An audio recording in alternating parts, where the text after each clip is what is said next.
मला film line मध्ये काहीतरी करायचं होतं, like behind the camera direction किंवा काहीतरी. मला त्याची खूप आवड आहे. किंवा मग स्पोर्ट्समध्ये काहीतरी केलं असतं मी.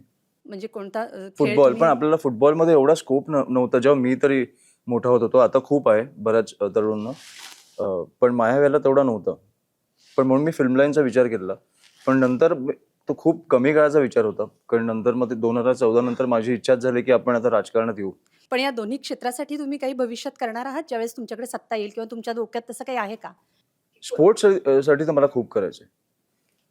म्हणजे मला वाटतं की आपल्या देशातले काही स्पोर्ट्स आहेत जे आपण जाणून घेतले पाहिजेत पहिलं, जसं की बॅडमिंटन असेल, चेस असेल, क्रिकेट असेल. ह्या खेळांकडे दुर्लक्ष न करता इतर खेळ कसे वाढवू शकतो, मग हे आपले स्ट्रॉंग पॉइंट्स आहेत. आणि पण आता मला सत्ताधाऱ्यांकडून ते होत नाहीये. नाहीच होतं ना. काय काय वाटतंय, काय होत नाहीये किंवा काय व्हायला काय पाहिजे? कुठे काय तुम्हीच विचार करा काय होतंय. कोण तो अध्यक्ष बसवून ठेवलाय तिकडे? आयसीसी ना का बीसीसी? ICC सगळीकडे आपली लोक घुसवतात, आपली मुलं घुसवतात आणि वाट लावून ठेवतात फक्त.